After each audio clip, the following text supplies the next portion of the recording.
gentlemen, welcome to episode 362. This is a special short edition. It's only 26 minutes because you're a busy person. Usually I do a half hour, but hey, for you, make an inception. So it's 26 minutes. We're going to jump right into it. Everyone knows about the whole speech, but give everyone the highlights. Whole point of my talk show is to show people that even with having a learning disability, I can still amount to something, and at the same time, I'm able to turn myself into an example for people out there dealing with any types of learning disabilities and disabilities. But you should never give up, and you should prove to people you can still amount to something. That labels do not dictate who you are and who you're going to be. That being said, half hour, well, in your case, 25 minutes of your time. Say anything you want, talk about anything, and starting off, what can you tell us about yourself? What can I tell you about myself? I've been in business for 10 years. I just had my 10-year anniversary for Richard Brown Jewelry, and I started with one bracelet, grassroots marketing. Since day one, I had a vision, I had an idea, I had a dream, and I combined my passion for my spiritual journey and my passion for being an artist. I've combined these two paths to create my business. I started getting visions of a bracelet like maybe 15 years ago, a certain kind of a bracelet, a cuff, it's called the 72 Names of God, which is based on one of the strongest meditations in all of Kabbalah. The 72 Names of God has to do with mind over matter, and it's actually the combination of letters that Moses used to part the Red Sea. So the Kabbalists tell us that we too can part our own personal Red Sea, the 72 Names of God. So that was the vision that I had, and I wanted to be able to share with other people that they could part their Red Sea with the different various Kabbalistic meditations, in particular, as I said, the 72 names. So. No, absolutely. With that being said, we're going to take a quick commercial break, because I usually save this for the end while we're doing a short interview. But I do have a couple questions for you off the air, but we're going to take a short break, and we're going to jump right back into it. Get a personal video message for yourself or as a gift for someone else. For personal connections, shoutouts, birthdays, proposals, weddings, and much more. Enter your details about yourself so the celebrity can record a personal video message especially for you, including details such as your name, age, birthday, hobbies, or whatever else you include. As soon as the video has been recorded, you'll get an email with your link so you can share it on social media or download and keep it. Celebrities record videos as and when they can, usually within 2 weeks. But if you want a video for a specific date and it does not look like it will arrive in time, you can cancel it and get an instant refund at the click of a button. There are hundreds of celebrities to choose from and many more joining every day. Search by category or genre, buy a gift voucher, get updates and offers, and encourage your favorite celebrities to join so they can connect with fans in a fun and unique way. Raise money for their charities and much more. So order your video now for yourself or for someone else. I'm so bored.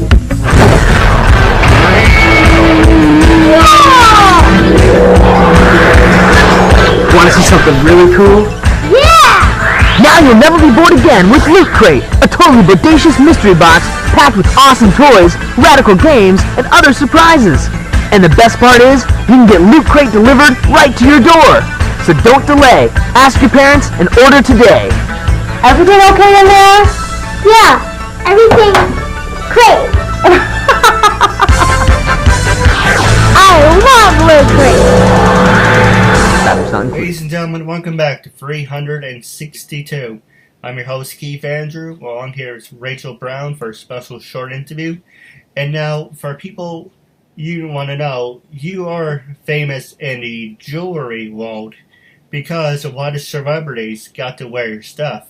Madonna was one of the people who wore your stuff. You worked with Ashton Kutcher. Who else have you worked with?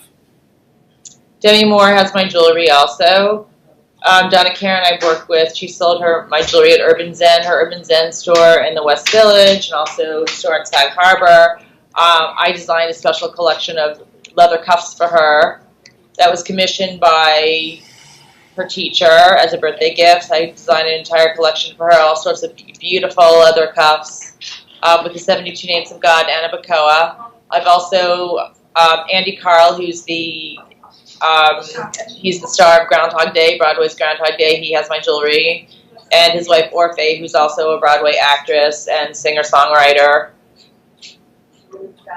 All right. Now, the next question I was going to ask you is, who influenced you to start your work? Like, this was our second time we're doing the interview. I like the first one more personally because he gave us a tour of everything. Do you have two questions in one? Don't mind me. Do you have any of your work you would like to show off? And what was the very first piece you ever made that said, you know what, this is one I want to do for the rest of my life?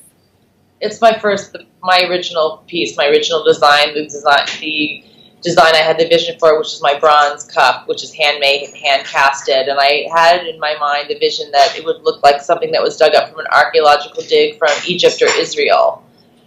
Something that looks old, but it's new. It's something that looks ancient. I had that vision, and that's what my piece looks like, actually.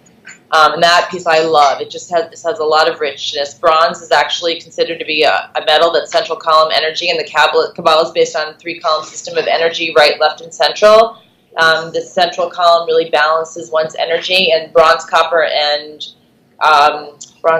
brass are all central column. So, and the bronze is beautiful. It's a beautiful metal, and not many people use it. That's what makes it special, also. And it has different finishes, and when I polish it, it looks one way. And when it comes out of the casting, it's one way. When it's brushed, it's one way. I love it, and it changes over time. All right. With that being said, for an example, say if I wanted something custom made, for people out there who want to work with you, what would the prices be? Can you give us like a I almost said spitball, but I don't know if that's the right term. That's like an example of what different prices, because you do work with big name stars and you're famous. So for the normal person to work with you, what would be the exact impression you would get? Like for an example, what I mean is for me, because I wouldn't like the whole energy thing, because I think myself as a human yin-yang, because I have my moments up and down, left and right. So for me, what would you recommend for a good piece? And how much would you say this is a good deal for what I have to do? I guess for you, if I was designing something for you, maybe a little bronze hand-casted dog tag. And if you go on my website, you can see the hand-casted things I think are most special. The sterling silver pieces are great.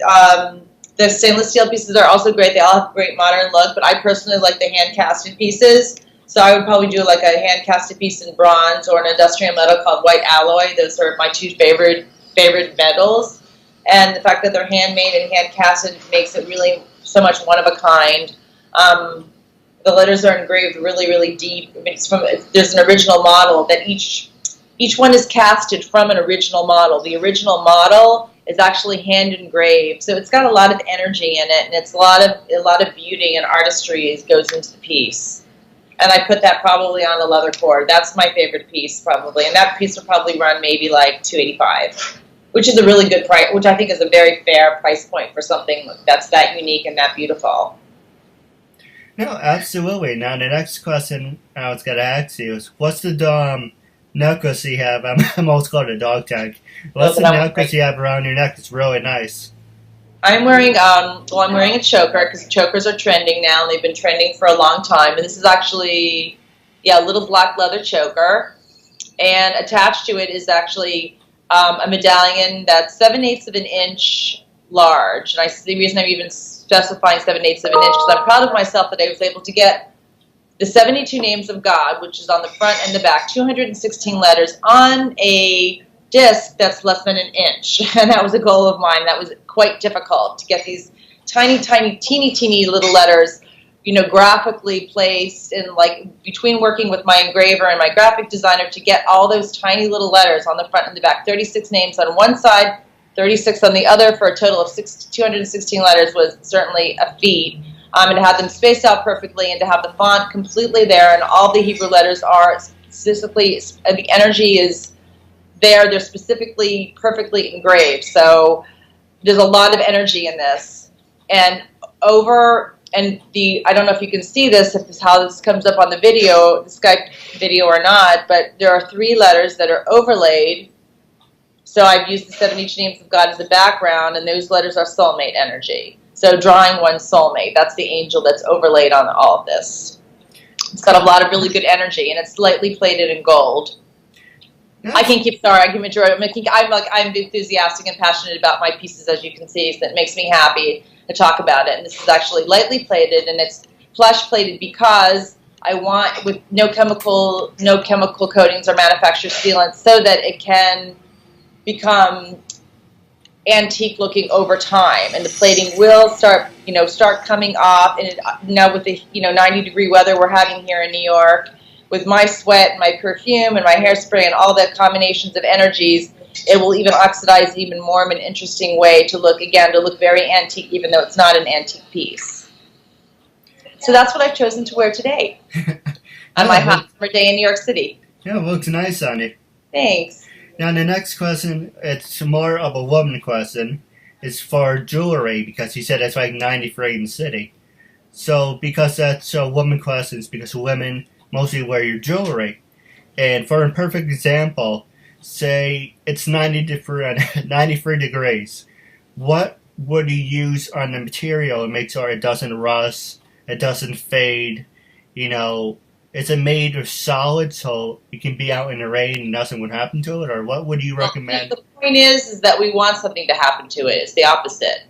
It's the opposite. I mean, this is with my original collection. I have pieces that will not fade and have heavier plating and all that, but that's not really my personal style. I do that for the masses because that's what people want. They want perfect jewelry, and they want things that are kind of manufactured looking and kind of just like someone else's, which is fun. I'm not putting it down. It didn't sound like a put down, but I didn't mean it to be, actually. But my favorite pieces are, I want things to change. I want things to look like they oxidize. I want things to look old. I want things that you kind of have to clean or not clean or wipe off, because it takes on some of the person's energy that's wearing it. It absorbs their energy. It becomes their piece. And I mean, you see that, when 2 people can buy the exact same piece, and you look at it, and, or more people can buy that exact same piece, or I'll make a limited collection of 10 pieces, and you see those 10 people, and all those pieces will look completely different, even though it's the same. It's because there's no chemical coatings, and because of the way I use no manufacturer sealants, and it is natural, organic jewelry in that sense. And then it does change, and that's the beauty of it, that it looks vintage and antique and not like something new and perfect. All right. Well, I do want to get you fired up, and I know you really like your work. I'm the same way. I'm very passionate about mine. So I don't know if the camera's going to cut everything off in the background, but everything to your left, what can you tell us about those stuff on the wall? Trying to see what's in the picture. Those are actually, when I first started 10 years ago, I actually had a photographer from Nikon, jewelry photographer for Nikon. He was the first photographer that I had to take my photographs. Took amazing photographs. And I remember these amazing photographs. I was critiquing everything really critiquing everything. What I didn't like about the photo, so I had them printed on my printer, the photographs. I printed a lot of them out, and I was telling the photographer things I didn't like, and they were comments. And some of those photographs are printed out on the pieces of paper you see on the wall. I just put those up. It just reminds me of when I started, and the comments that I made and the pieces that I started with. So one's a ring and one's my cuff. That's the cuff I was talking about, which is in the background. That's my favorite piece. Hey, with that being said, what was actually I asked you about your very first piece. Actually, I'm going to bring that up, but I'm going to turn it into a different way. Yes. What was your very first piece you made that a celebrity, you caught a celebrity's eye? And the second part to that is, who was the very first celebrity you ever got the chance to work with? Really work with is Donna Karen. And her team of people. She's the really first celebrity that I've actually really gotten to be involved with and work with. As far as the person wearing it, I think the first person it was Madonna. I got Madonna finally. After trying for a long time, I got Madonna. And I got a photograph with her in a necklace. So that was huge for me. Now here's a question for people who want to start out. How did you approach Madonna? And how did Madonna say, I really like this. I want to give this person a try. So many stories. I could write a book just about that one question and answer. It's like a long process. I'm just trying to think. The first time I tried getting to her through my teachers at the Kabbalah Center. I had made like a special bracelet for her. One of my teachers said, I can get this to her. It's going to be her birthday. I made this beautiful cuff for her with her sign, which is Leo, and the angels that are connected to Leo. This is all on this beautiful cuff. So I presented the cuff to my teacher, and I'm like, here's the gift. We're going to give it to her. And he looked at me like, as if I never had the conversation. He said, oh, we can't do that. You can't expect us to like approach Madonna. We would never do something like that. And I'm like, but I just looked at him like he had two heads. Like I went to all this trouble and expense, and I wrapped this gift up, and you told me you would give it to her. And then it was the completely opposite. So I was like, okay, that was the first thing that happened. Or didn't happen. First attempt. Then there was another attempt. A friend of mine was invited because how was she invited to Madonna's birthday party? Through Kabbalah and her teacher, some kind of private group. She got invited to Madonna's birthday party, 1 o'clock or 1:30 in the morning. 2 o'clock in the morning, I get this call from my friend saying, oh my God, you don't understand what just happened. She's like, the cuff that you gave me for my birthday, the black leather cuff with the Anna Baco, she's like, I gave it to Madonna. She's like, I gave it to her. I said, you can have this as your birthday gift. I gave it to her as a gift. Now she has your jewelry. And so she was all excited that she was able to get this cuff to Madonna, and I was excited, and then nothing happened with that. Something else that happened. Then the center ordered all sorts of things for her. Specially commissioned pieces, so she has all sorts of things. But I've never gotten any pictures, so again, it's almost as if she doesn't have them, because I don't have the photographs. But they've ordered all sorts of things. Then finally, over the years, I've gotten to know the bodyguard. Over the years, talked to the bodyguard, gave the bodyguard some jewelry. I asked him one day if I could give her a cross. He called me, from her car saying she loves her cross, she loves, and then I guess he ended up giving her his piece, because the next thing I know, a friend of mine who's a Madonna fan was on some website called Madonna-rama. Yeah. He was on, and he recognized my necklace on Madonna because he had done trunk shows for me, and he's like, that's your necklace. And I'm like, oh my God, only you would know that, because how could you see that in this fuzzy picture? So that's the picture that I got. So the bodyguard apparently had given her his necklace, and that's how she had it, and she had it on. And I guess a week later we saw the picture of Madonna-rama, and that was it. So I had that picture. That's my Madonna story. Hopefully there'll be more in the future. All right, with that being said, well, now wrapping up our talk show, because I know you're short on time. Thank when you. I first approached you to be a guest on my talk show, what was your first reaction? And after being a guest on my talk show now, how do you feel? No, my first reaction was good. I would love to. All right. And I still feel the same way. I'm really glad we got to talk, and I really appreciate the interview, and I thank you so much. I thank you so much for selecting me.